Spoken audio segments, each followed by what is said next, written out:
This week on the Erotic Awakening Podcast, episode 753, Bratting with HypnoStory and Panda and Introverts at EVEE. Welcome to Erotic Awakening, an exploration of all things erotic. If you are offended by adult topics or prohibited by law, it's recommended you stop listening right now. First, a heartfelt thanks to the amazing patrons of Erotic Awakening, each and every one of you. Your support literally keeps this podcast going and the education happening.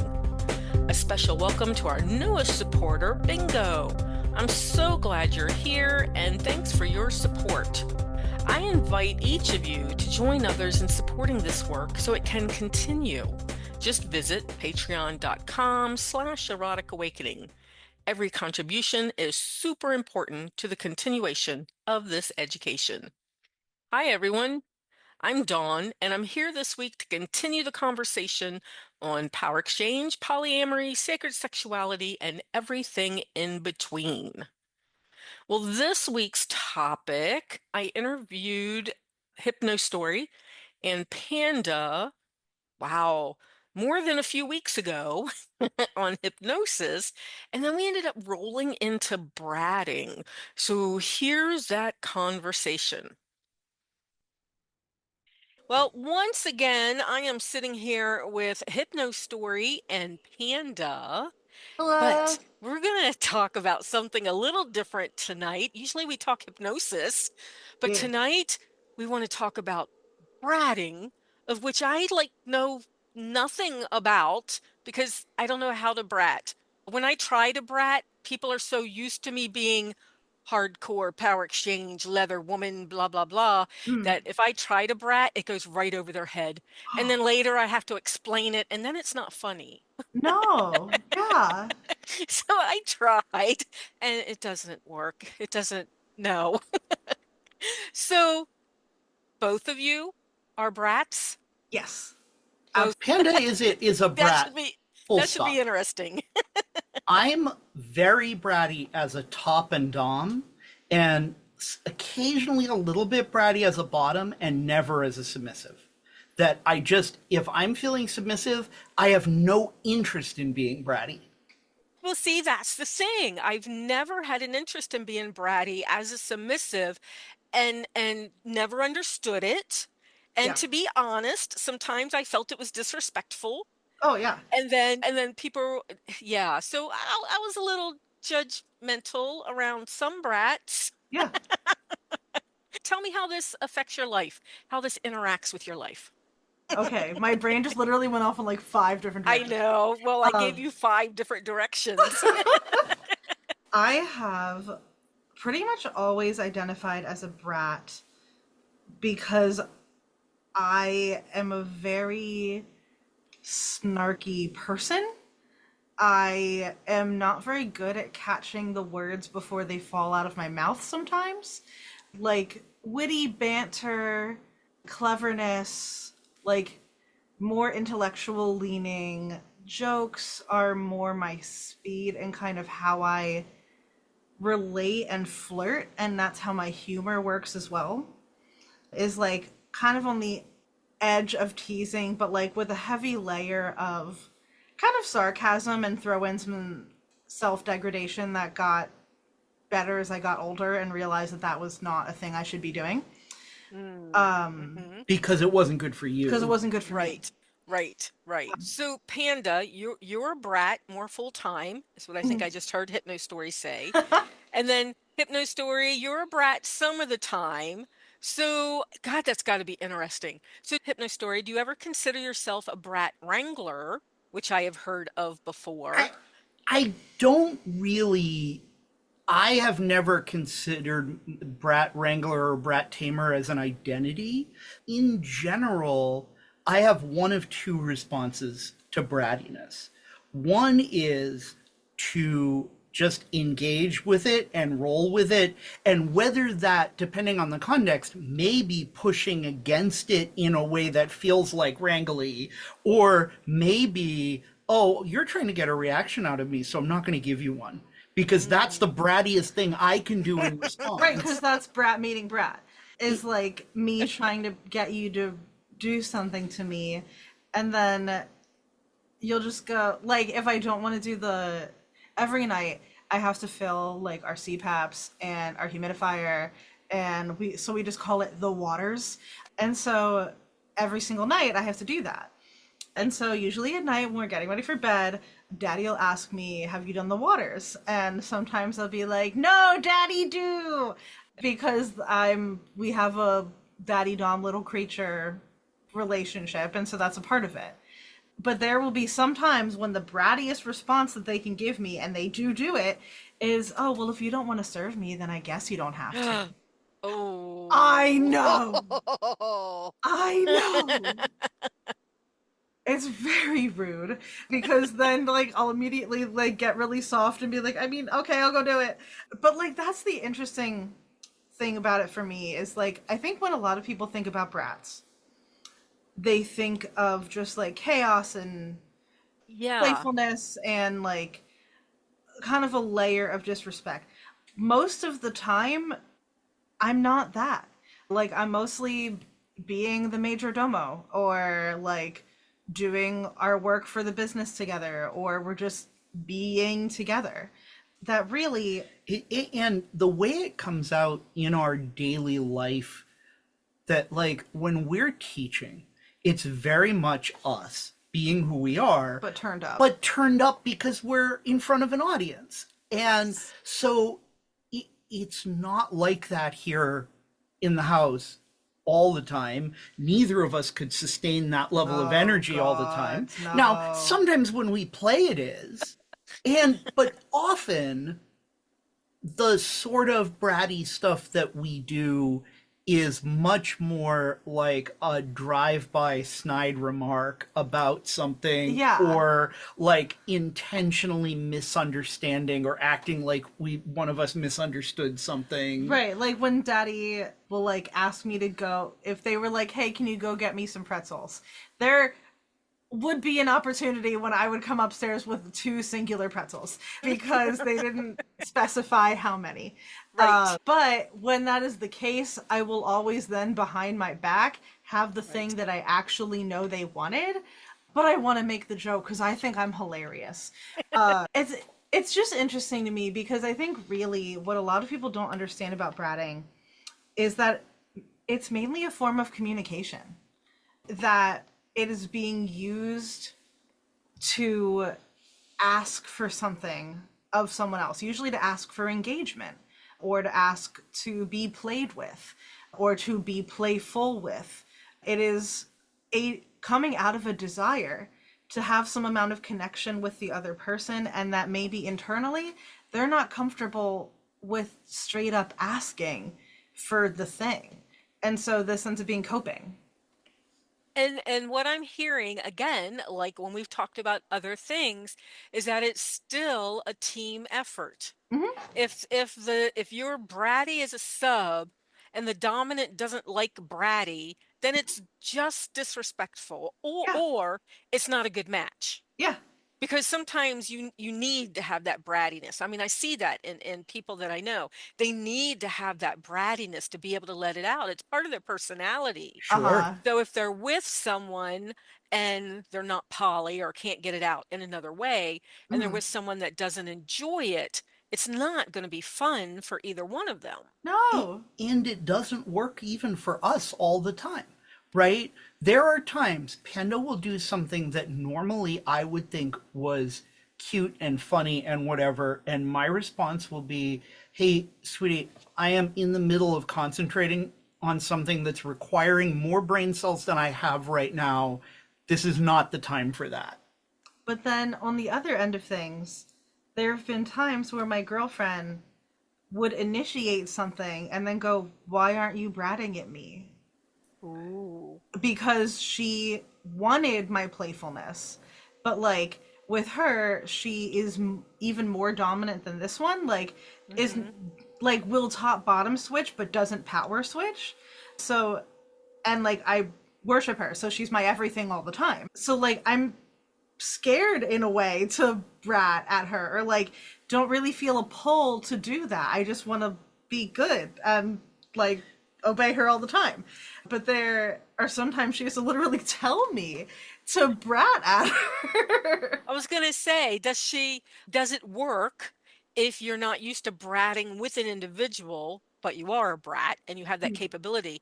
Does it work to like have the dominant do a set aside space and say like, so in this space, bratting is allowed, or during this time?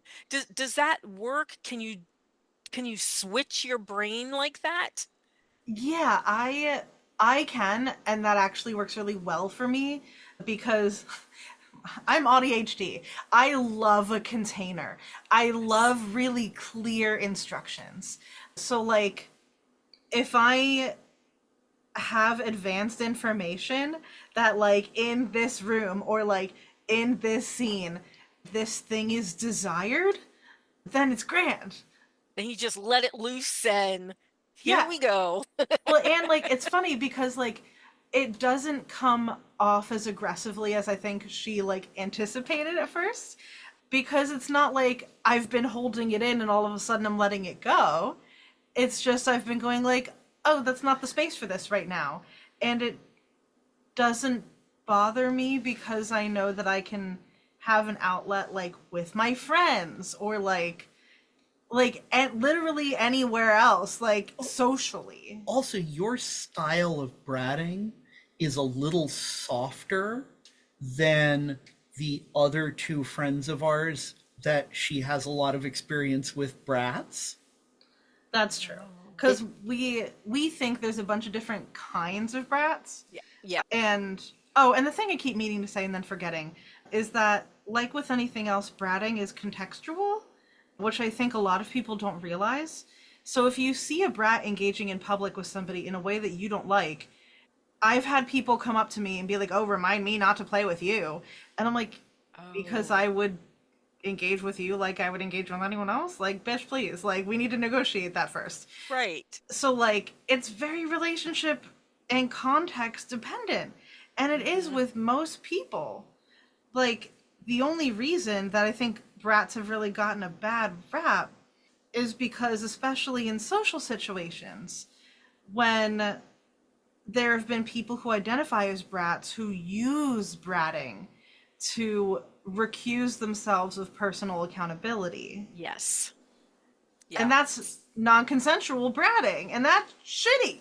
Right. Like See, non-consensual anything else. Yeah. right, right. See, and I've seen that before. And when I got into kink and power exchange, I really wanted the power exchange. I really wanted the dom sub. Mhm. And one of the first parties, not the first, but one of the first parties we went to was a spanking party.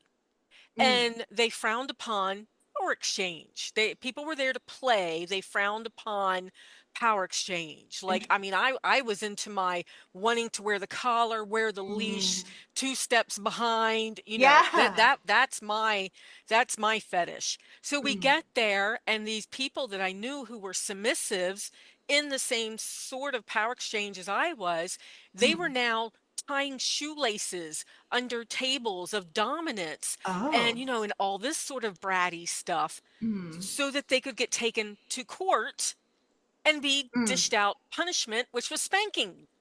So it was role Uh, play, but I didn't get that. I just saw it as disrespectful yeah. and not playful. So, Mm. totally my bad, but that was like my first experience, and Yeah. I never understood it. But you're right. I looked at Dan and I was like, "Oh, if that's what you're expecting of me, I don't think I could ever do that. That's not what I want out Mm. of my power exchange. If you're going to spank me, please say bend over." Yeah. No, that I am exactly there. Like we don't believe in punishment. We don't do that. Mm, Cuz like we both are so psychologically minded and we understand that punishment doesn't actually achieve anything. And like if it's punishment, I think that's fine if you're into it, but I'm just not. Like we're both not. I Yeah. didn't understand it. Yeah. I And didn't like understand it. intellectually I think I understand it. Emotionally I still don't think I do. But I like I can get into it in a when the situation that's created is absurd enough. Oh, yeah. So I kind of understand it, that I saw a scene where the structure of the scene was, it was a role play thing where the bottom was going to see her quote therapist, the top, and she had this disorder that they created that she couldn't stop flashing people.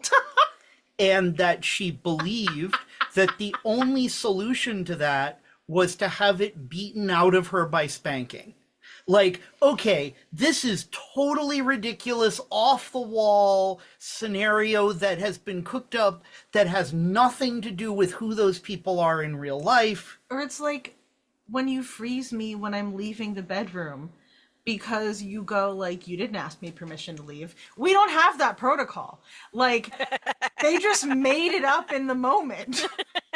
Yep. How bratty. Right. I know. Right, exactly. And the thing that has been running through my mind since we started the conversation is that, you know, that this thing about bratting being disrespectful is really a question of what's your definition of respectful.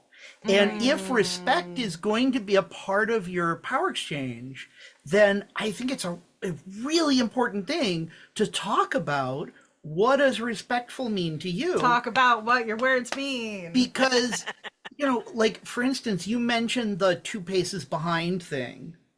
As a Dom, or pretty much any other way, I hate that because I want to be able to turn to the person that I'm with and see them, and I want them in my peripheral vision all the time, because otherwise I will unconsciously feel like I have to stop and turn around and make sure they're still there. It's funny, maybe I'm also into like the like more like higher protocol, but my 2 main dominant partners, this one and my girlfriend, are so not.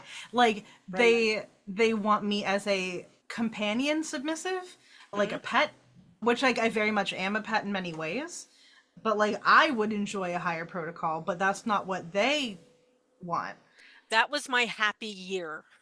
Yeah. But I'm the introvert that doesn't like to speak to people when I'm out in public, or at least I was then. Yeah. So man, not having to talk to anybody and just yeah, boy, I was in. That's So why I love object space, like yes. furniture space. Yes. In so many things that I did not realize I was into until I started backing away from impact so much and wanted to come up with some more as I got older and wanted some more creative stuff and started looking at other things. But yeah, that's where all this comes into play. I have a question for you though, because I talk so much about hypnosis with you guys. Can someone be hypnotized to let out their bratty side? And if they don't have a bratty side, would it work? I think the answer to almost every question about hypnosis is it depends. It depends. And Okay. I think that that's the answer here. I think that Without a really long answer, it could work for some people some of the time, and how much psychological and emotional risk is involved in doing that kind of play would vary substantially from one person to another. what I will say that I meant to mention and hadn't yet is that when we were pretty early on in our relationship, I like wasn't as fully bratty as I used to be, brattier than I am now. And I wasn't as fully bratty when we first started being together until they gave me a trigger, like a hypno trigger, to turn off my bratting. Because then once I knew that if they didn't like it, they would change me, then I knew that I was free to be myself, and if they didn't like it, they'd do something different. So we have seen examples of turning, and I've seen many examples of turning off brat. Nice. And I will say that this was a completely unintended consequence of doing that. There was absolutely no premeditation of, oh, this will make Panda feel freer to be a brat. It was me being a brat as a top by taking away its ability to brat as a bottom. Right. And it worked. And I love it. we've tried to make me bratty-er sometimes, like give me a trigger to like be like, oh, well, everything that comes out of your mouth is just going to be something bratty, even if that's not what you intended to say. Man, I I get don't performance know. anxiety. Yeah, Yeah, I that don't doesn't know. work. It I doesn't don't know work. that it would work. I don't know that it would work for me because I have this thing about not wanting to be humiliated in Yeah. public or to humiliate myself in public. So Hmm. I have this thing, I do all this kind of LARPing and role playing and all this stuff, but I can't do funny voices. I don't do Same. accents. Me I don't do too. funny voices. Yes. Dan, Dan hypnotized me to make me do a funny voice. It got locked in my head. I could hear it. I could hear my voice as clear as day. I could not make it come out of my mouth. That I I gotta. wonder if bratting would be the same. I just gotta tell you this now, like for you personally. When we were long distance, and I was at the flea, I would get to the con like days early because I was on staff. We were playing in like a hallway, like long distance, playing in a hallway on my phone, and they tried to hypnotize me to have me only speak German. And it was suddenly like a pop quiz that I was going to fail, where everything Yes. I knew just left my head. And it's very similar to when they tried to make me more bratty. I like forgot how to brat all of a sudden. So like your mileage is going to vary, but for me, I can turn it off, can't turn it up with hypno. And the thought that Isn't I it kept meaning funny? to come back to was that I mentioned that we feel like categories, and then I never said them out loud because I got distracted. But I think it's useful to talk about Sure. is because I am a what we call a mischievous compliance is what I call it. Or like because some people say malicious compliance, it's more impish for me. It's to entertain myself and the other person. I call my specific brand of it linguistic loopholing because I'm looking for that thing that they didn't say. I'm looking for the ambiguous language.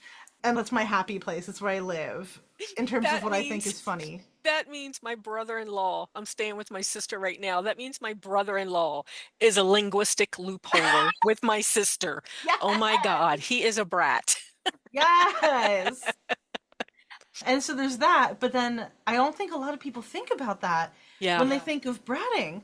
I think they think more of like the make me brats or like the ones who do top baiting or ones who are willfully disobedient, which is super not my jam.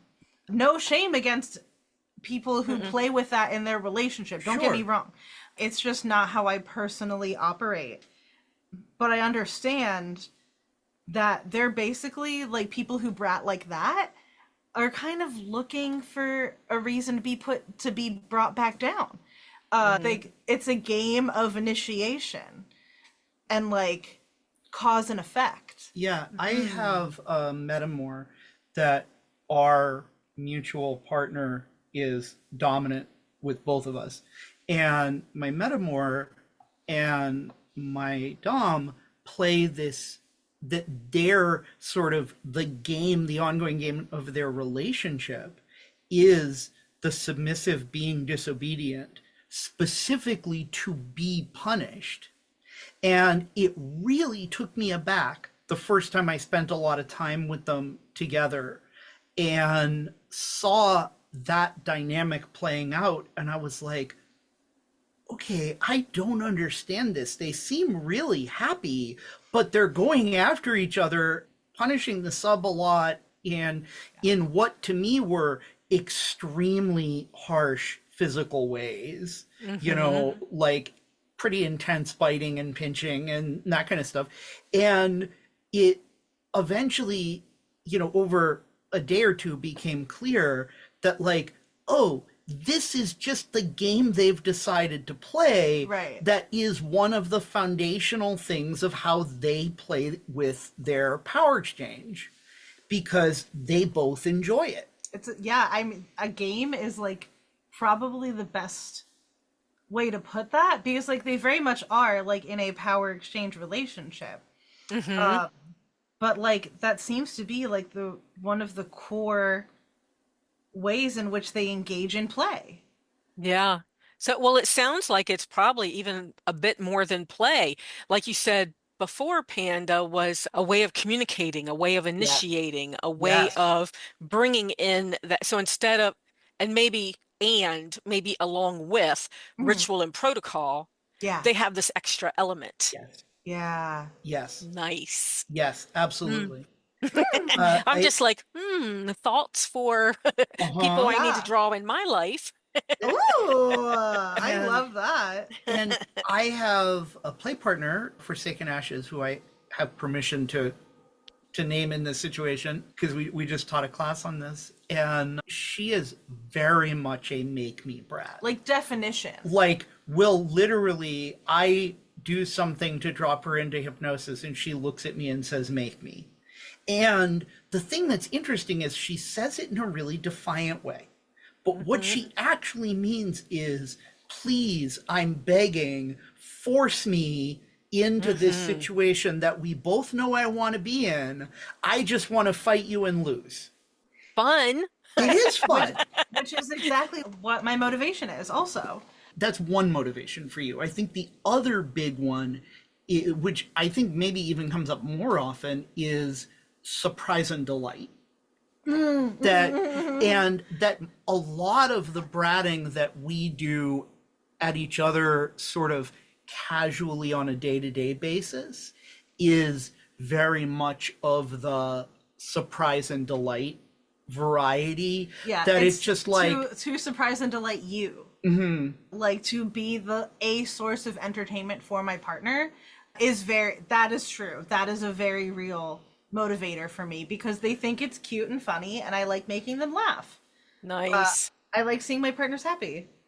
and I know Panda loves being controlled and doing some quote unquote sneaky hypno things, going back to the memory play conversation, Gods, I um, love Sneaky. that and doing something like Panda's getting dressed, particularly on a day when I know it's not in a hurry, and all of a sudden it forgets how clothes work and can't figure out how to put clothes on. Watching me stare at a shirt for like 30 seconds just I know how to put this on, but yeah, what the hell? it like truly makes my brain kind of like 404 because I'm like, why am I holding this? What is it? What am I doing? Look, my brain does that often enough that for the first 10 seconds, I'd probably be like, okay, this is normal. And then as it's Yeah. not clicking, then it would be, okay, something's wrong. No, yeah, that's like that's basically what I do. Like I'll just assume that it's my brain fog or whatever, Right. and And, I'm and then the next step is not something's wrong. it's what did you what did I do? do? So they're used to it now. Yeah, because if they're in the room with me and something weird is happening, I'm like, all right, this is your fault. What happened? Uh, Nice. it's Nice, nice. It's a call out. Well, I want to thank you guys for talking about bratting because yeah. it's really something that I just haven't understood or I've resisted, just Mhm. like hypnosis. I've resisted over the years or learning about it. Sure. But you guys make it sound like it is just so much fun. So Ah, thank you for that. That thank is you. awesome. So thanks for being on the show. Thank you for Yeah, having thanks for us. having us. And if you'd like to share a cup of coffee or conversation, here's where you can find me in person. Next is New Mexico Leather and Kink Fair in Albuquerque on April 11th, where I will be presenting and vending. Primal Arts in Baltimore, May 7 through 11, where I'm presenting. Twisted Tryst in Ohio, June 11 through 14, presenting. South Dakota in July, checking things out. Seek a submissive retreat in Wisconsin, October 8th through 11, and Satyricon in Madison on November 14th. Ah, and more things in between that I am still ironing out details on. Keep up with all the places I'm presenting or vending, my online classes and intensive, book news, discounts, and more via the Erotic Awakening newsletter. And when you sign up, get your EA shout out like face licks in California. Head over to eroticawakening.com and subscribe to the newsletter today. Oh my gosh. So since the last podcast, I got to teach at EVEE in Phoenix, and I taught a couple of hours on Introverts' Guide to the Kink Community. Now, the cool thing about this is that we didn't know how many introverts were going to show up, because a lot of us introverts will have great intentions and be super excited about going to a thing, and then go to walk out the door to go to the thing and realize that that means we have to people, and we change our mind. But with EVEE, there was almost 40 attendees. So thank you, introverts and extrovert partners wanting to learn about introverts. Thank you all for showing up. That was actually a lot of fun. I got to share my stories about being an introvert and some of the tricks that I use. I showed how to use the Kickstarter cards as a icebreaker and as a tool for starting conversation. The more tools introverts have, the more likely that they are going to actually enjoy, at least for a little while, this thing called peopling. So Kickstarter cards are fantastic for that. And one of the other tricks that I taught them was to bring a toy bag. And if you can truly have joy when you show your toy bag and not just be showing off. Now, sometimes it'll seem like I'm showing off because I'm like, I have Mr. Malaprop wood and I have arcane floggers, and it can seem like that. But no, I'm truly joyful of having those toys in my toy bag, and I love to show them off. I love to show the craftsmanship of the toys more than anything. So I just think they're so beautiful. Anyway, one of the tools that I shared was bringing your toy bag and opening it up and letting people see what's in there.